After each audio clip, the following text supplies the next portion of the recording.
नमस्कार दर्शक बंधु मु प्रदीप आपण मानक स्वागत करुच्ची आजिर आउ एक नुआ भिडियो तो राज्यर समस्त चाषी और भाई भौणी मानक आजिर इंग्राजी नववर्षर हार्दिक अभिनंदन। तेणु चाषी भाई भौणी मानक पई नुआ वर्ष रे बहुत किछि नुआ नुआ अपडेट आसिया पई जाउची।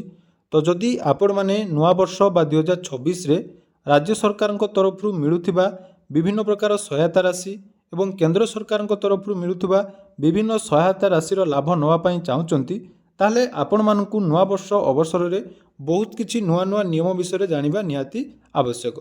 जेमिति कि प्रधानमंत्री किसान सम्मान निधि योजना बा पीएम किसान योजनार टंका जदि आपण माने पूर्वरु पाउथिले बा नुआ करी पीएम किसान योजना रे आपण माने निजको सामिल करिया पई चाहूँगी ताहले आपण मानक पई गुडे बहुत बड़ इंपोर्टेंट अपडेट रही जोटा कि आपण माने जदि नुआ करी पीएम किसान ले आवेदन करिवे बा पूर्वरु जदि आपण मानकर आवेदन हेइची ताहले एथिरे आपण मानकु बहुत किछि नुआ नुआ अपडेट वर्तमान आसीची जोंथिरे कि प्रथमत रहिची फार्मर रजिस्ट्रेशन बा जोटा कि एग्री स्टॉक रो रजिस्ट्रेशन एवं पूर्व वर्ष जोटा कि आरंभ होइतिला जनवरी 1 तारिख रु केंद्र सरकार एग्री स्टॉक रजिस्ट्रेशन अनुसार राज्य रे प्रथम थर पाई जाकि समस्त चाषी और भाई भौणी मानकर डिजिटल यूनिक आईडी कार्ड एवं फार्मर रजिस्ट्रेशन कंपलसरी करा जायतिला एवं जोटा कि गोटे वर्ष ऑलरेडी फार्मर आईडी की बीती सारी अर्थात एग्री स्टॉक रो रजिस्ट्रेशन 2025 जनवरी 1 रु आरंभ होई वर्तमान जाकि 2026 जनवरी 1 तारिख पर्यंत पहुंची। तो ये एक वर्ष मध्य राज्यर बहुत चाषी जाकि निजको फार्मर आईडी बा कृषक रजिस्ट्रेशन निजको सामिल करचंती। या सहित बहुत चाषी और भाई भौणी माने रहिचंती वर्तमान सुधा फार्मर रजिस्ट्रेशन करना जोटा कि आपण मानक पई आगामी वर्ष बा एई चलित वर्ष गुडे नुआ एवं इंपोर्टेंट अपडेट हिसाब से रहिबो। जो चाषी और भाई भौणी माने वर्तमान फार्मर रजिस्ट्रेशन करिनांती सेमानकर पीएम किसान ठू आरंभ करी आपण मानकर फसल बीमा एवं से जो फार्मर रजिस्ट्रेशन आगकू सीएम किसान सहित लागू होबार जाकि संभावना रही। तेणु आसंतु फार्मर रजिस्ट्रेशन एवं पीएम किसान टंका को नहीं वर्तमान कौन रही अपडेट से विषय किसी नुआ इंपोर्टेंट अपडेट जानिबा।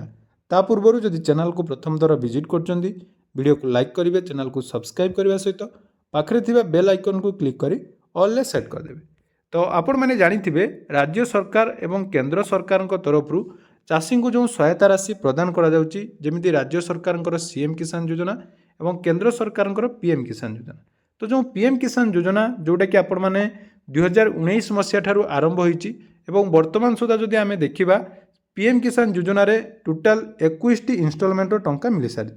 तेणु जो मैंने पूर्वर आवेदन करते अर्थात 2019 पर ठारू आपण मानकर जो मानकर आवेदन होता तो सेतेबेले आपण मानकर रजिस्ट्रेशन टी पोर्टाल हो जाउतिला एवं आपण मानकु कोनोसी भी डॉक्यूमेंटर आवश्यकता होनतिला जेमिति कि निज नाम रे जमी रहिबा आपण माने जेकोनोसी जमी देई निजर रजिस्ट्रेशन कर पाउतिले एवं आपण मानकर एप्रूवल मध्य जल्दी हो जाउतिला। किंतु गत वर्ष ठारू राज्य सरकार एवं केंद्र सरकार तरफ जो नुआ नियम करागला पीएम किसान ले सामिल होबा पई हेले आपण मानकर कृषक रजिस्ट्रेशन बा फार्मर आईडी रहिबा निहाती दरकार। तो सही फार्मर आईडी विषय आज आलोचना करिबा। ता सहित वर्तमान जदि आपण माने पीएम किसान ले जोड़ी होबा पई चाहउचंती ताले आपण मानकु कोन करिया पई पड़िबो से विषय मध्य किछि इंपोर्टेंट अपडेट जानिबा। तो एग्री स्टॉक बा कृषक रजिस्ट्री आईडी जोटा कि फार्मर रजिस्ट्रेशन एटा आपण मानकर केंद्र सरकार कृषक मानक पई एक डिजिटल पंजीकरण प्रक्रिया। यह वर्तमान उड़ीसा सरकार कृषि और कृषक सशक्ति विभाग द्वारा जाकि परिचालित होउची।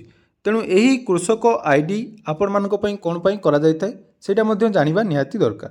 देखो कृषक मानकु एक फार्मर आईडी बा यूनिक आईडी प्रदान करा जाय थाए जो थिरे आपण माने पीएम किसान योजना एवं सब्सिडी टंका ता सहित वर्तमान फसल बीमा बा आपण मानकर क्रॉप इंश्योरेंस पई एही फार्मर आईडी टी मैंडेटरी करा जायछि।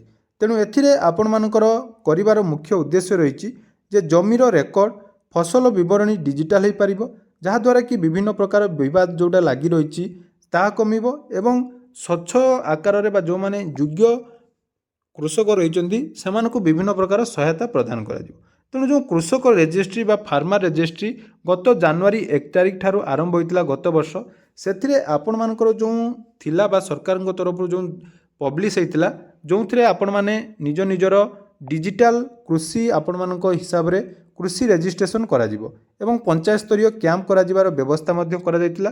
କିନ୍ତୁ ଏଇଟା ସଠିକ୍ ଭାବରେ ଯାଇକି ଗତ ବର୍ଷ ହୋଇପାରିନାହିଁ ଏବଂ ବହୁତ ଜଣ ଚାଷୀ ଭାଇ ଭଉଣୀମାନେ ଯେଉଁମାନେ ଫାର୍ମର ରେଜିଷ୍ଟ୍ରେସନ କରିନାହାନ୍ତି। ତ ଫାର୍ମର ରେଜିଷ୍ଟ୍ରେସନ କରିବାର ଯେଉଁ ମୁଖ୍ୟ ଡକୁମେଣ୍ଟ ଥିଲା ସେଥିରେ ଆପଣମାନଙ୍କର ଥିଲା ଆଧାର କାର୍ଡ଼, ଭୂଲେଖ ପଟ୍ଟା ଏବଂ ଆଧାର ସଂଯୁକ୍ତ ମୋବାଇଲ ନମ୍ବର। କିନ୍ତୁ ଏ ଯେଉଁ ପଟ୍ଟା ଆପଣମାନଙ୍କର ମେନସନ୍ କରାଯାଇଥିଲା ଏଥିରେ ଯେଉଁ ବ୍ୟକ୍ତିଙ୍କ ନିଜ ନାମରେ ପଟ୍ଟା ଅଛି କେବଳ ସେଇମାନେ ହିଁ ରେଜିଷ୍ଟ୍ରେସନ କରିପାରିବେ। କିନ୍ତୁ ମଝିରେ ଏଥିରେ ଟେନେଣ୍ଟର ଅପସନ୍ ଥିଲା, ସେ ସମୟରେ ମଧ୍ୟ ଆମେ ଭିଡ଼ିଓ ବନେଇକି ଦେଖେଇଥିଲୁ। ତ ସେ ସମୟରେ ଯଦି ଆପଣମାନେ କରିନାହାନ୍ତି ତାହେଲେ ବର୍ତ୍ତମାନ ଯଦି ଆପଣମାନଙ୍କ ପାଖରେ ଜମି ନାହିଁ ତାହେଲେ ଆପଣମାନଙ୍କ ଏଠି ରେଜିଷ୍ଟ୍ରେସନଟି ହୋଇପାରିବ ନାହିଁ, ଏଇଟା ମନେ ରଖନ୍ତୁ।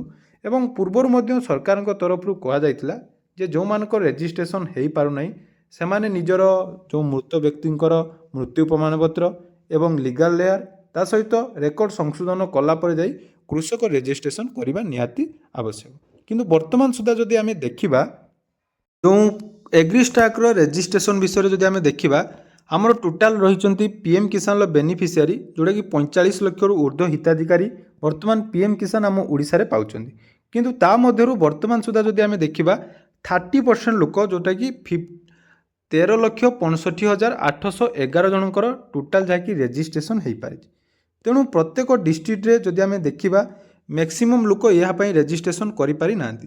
ଏହାର ପ୍ରମୁଖ କାରଣ ଗୋଟିଏ ରହିଛି ଯେଉଁଟାକି ମୁଖ୍ୟ କାରଣ ଯେ ଆପଣମାନଙ୍କ ନିଜ ନାମରେ ଜମି ନାହିଁ।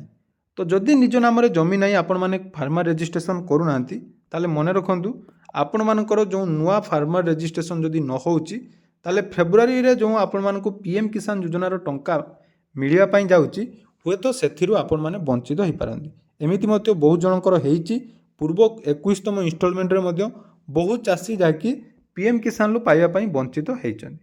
ତ ଏବେ ପୁଣି ଥରେ ଆପଣମାନଙ୍କର ଯେଉଁ ଡାଉଟଟି ରହୁଛି ଯେ ଆମର ନିଜ ନାମରେ ଜମି ନାହିଁ ଆମେ କେମିତି କରିବା। ତ ଦେଖନ୍ତୁ ଗାଇଡ଼ଲାଇନ୍ ଅନୁସାରେ ଯଦି ଆପଣମାନଙ୍କ ନାମରେ ଜମି ନାହିଁ ତାହେଲେ ଆପଣମାନେ ଫାର୍ମର ରେଜିଷ୍ଟ୍ରେସନ କରିପାରିବେ ନାହିଁ ଏବଂ ଆପଣମାନଙ୍କୁ ହୁଏତ ପିଏମ୍ କିଷାନରୁ ଆଗରୁ ବଞ୍ଚିତ ହେବା ପାଇଁ ପଡ଼ିଥାଏ। କାରଣ ଏନେଇ ବହୁତ ଥର ଆପଣମାନଙ୍କର ଯେଉଁଟାକି ନୋଟିସ୍ ମଧ୍ୟ ଆସିଛି। ତା ସହିତ ଆପଣମାନଙ୍କୁ ମଧ୍ୟ କ୍ଲିଅରଲି ମୁଁ କହିଛି ପୂର୍ବରୁ ଯେ ଫାର୍ମର ରେଜିଷ୍ଟ୍ରେସନଟି ଆପଣମାନଙ୍କ ପାଇଁ ଇମ୍ପୋର୍ଟାଣ୍ଟ ଅଟେ। ତେଣୁ ଆପଣମାନେ କେମିତି ଯଥା ଜଲ୍ଦି ବା ଯଥାଶୀଘ୍ର ଆପଣମାନେ ନିଜର ଫାର୍ମର ରେଜିଷ୍ଟ୍ରେସନ କମ୍ପ୍ଲିଟ୍ କରିବେ। ତା ସହିତ ଯଦି ନୂଆ ରେଜିଷ୍ଟ୍ରେସନ ବର୍ତ୍ତମାନ ଆପଣମାନେ ପିଏମ୍ କିଷାନରେ କରିବା ପାଇଁ ଯାଉଛନ୍ତି ତାହେଲେ ଦେଖନ୍ତୁ ଆପଣମାନଙ୍କର ଯଦି ଫାର୍ମର ଆଇଡି ନାହିଁ ସେଠି କ୍ଲିଅରଲି ଆପଣମାନଙ୍କୁ ଦେଖେଇ ଦେଉଛି। ଦେଖନ୍ତୁ ନୂଆ ରେଜିଷ୍ଟ୍ରେସନ କରିବା ସମୟରେ your farmer ID not generated. ତେଣୁ ଆପଣମାନେ ଫାର୍ମର ଆଇଡି ଯଦି ଜେନେରେଟ୍ କରୁନାହାନ୍ତି ବା ବନାଉନାହାନ୍ତି ତାହେଲେ ଆପଣମାନଙ୍କର ଏଠି ପିଏମ୍ କିଷାନର ନୂଆ ରେଜିଷ୍ଟ୍ରେସନ ମଧ୍ୟ ହୋଇପାରିବ ନାହିଁ। ତେଣୁ ଡେଟ୍ ଯେଉଁଟାକି ଡିସେମ୍ବର 31 ତାରିଖ ପର୍ଯ୍ୟନ୍ତ ଥିଲା, ଡିସେମ୍ବର 31 ତାରିଖ ସୁଦ୍ଧା ଯଦି ଆପଣମାନଙ୍କ ରେଜିଷ୍ଟ୍ରେସନ ହେଇନାହିଁ ବର୍ତ୍ତମାନ ମଧ୍ୟ ଚାଲିଛି, ପୋର୍ଟାଲ ବନ୍ଦ ହେଇନାହିଁ। ଯଦି ଆପଣମାନଙ୍କ ପାଖରେ ନିଜସ୍ୱ ଜମି ଅଛି ଏବଂ ତାହା ପୁଣି 2019 ପରେ ଆପଣମାନଙ୍କର ମ୍ୟୁଟେସନ୍ ଯଦି ହେଉଛି ତାହେଲେ ମଧ୍ୟ ଆପଣମାନେ ଏଠି ଏଲିଜିବୁଲ୍ ହୋଇପାରିବେ ନାହିଁ। ଯେଉଁଟାକି ଗଭର୍ଣ୍ଣମେଣ୍ଟ 2019 ମସିହାରେ ଯେଉଁ ନିୟମଟି କରିଥିଲା ବର୍ତ୍ତମାନ ମଧ୍ୟ ସେହି ନିୟମ ରହିଛି। ଯେଉଁଟାକି 1 ଫେବୃଆରୀ 2019 ପୂର୍ବରୁ ଯଦି ଆପଣମାନଙ୍କ ଲ୍ୟାଣ୍ଡ ଟ୍ରାନ୍ସଫର ହେଇଛି ତାହେଲେ ଆପଣମାନେ ପିଏମ୍ କିଷାନ ପାଇବା ପାଇଁ ଯୋଗ୍ୟ। ତାପରେ ଯଦି ଆପଣମାନେ ଗୋଟେ କୃଷକ ହୋଇଛନ୍ତି ବା କୃଷି କରିବା ପାଇଁ ଚାହୁଁଛନ୍ତି ତାହେଲେ ସରକାର ଏଠି ଆପଣମାନଙ୍କୁ ପିଏମ୍ କିଷାନରେ ସାମିଲ କରିବା ପାଇଁ ପ୍ରସ୍ତୁତ ନୁହନ୍ତି। ହୁଏତ ଚଳିତ ବର୍ଷ ୟାକୁ ନେଇ କିଛି ବି ନୂଆ ଅପଡ଼େଟ୍ ଆସିପାରେ, କିନ୍ତୁ ବର୍ତ୍ତମାନ ସୁଦ୍ଧା ଯେଉଁ ଅପଡ଼େଟ୍ ଅଛି ଯେଉଁମାନଙ୍କର ଫାର୍ମର ରେଜିଷ୍ଟ୍ରେସନ ନାହିଁ ସେମାନଙ୍କୁ ହୁଏତ ପିଏମ୍ କିଷାନର 22ତମ ଇନଷ୍ଟଲମେଣ୍ଟର ଟଙ୍କା ମିଳିନପାରେ। ତେଣୁ ୟାକୁ ନେଇ ଆପଣମାନଙ୍କର କ'ଣ ମତାମତ ରହିଛି ତାହା ନିହାତି କମେଣ୍ଟ ସେକ୍ସନରେ ଜଣାଇବେ ଏବଂ ଫାର୍ମର ରେଜିଷ୍ଟ୍ରେସନର ଯଦି ଡିଟେଲ୍ସ ଭିଡ଼ିଓ ଦେଖିବା ପାଇଁ ଚାହୁଁଛନ୍ତି ଡେସ୍କ୍ରିପସନରେ ସେ ଭିଡ଼ିଓର ଲିଙ୍କ୍ ଅଛି, ତାକୁ ଦେଖି ଆପଣମାନେ ନିଜର ଫାର୍ମର ରେଜିଷ୍ଟ୍ରେସନ କରିପାରିବେ। ଧନ୍ୟବାଦ।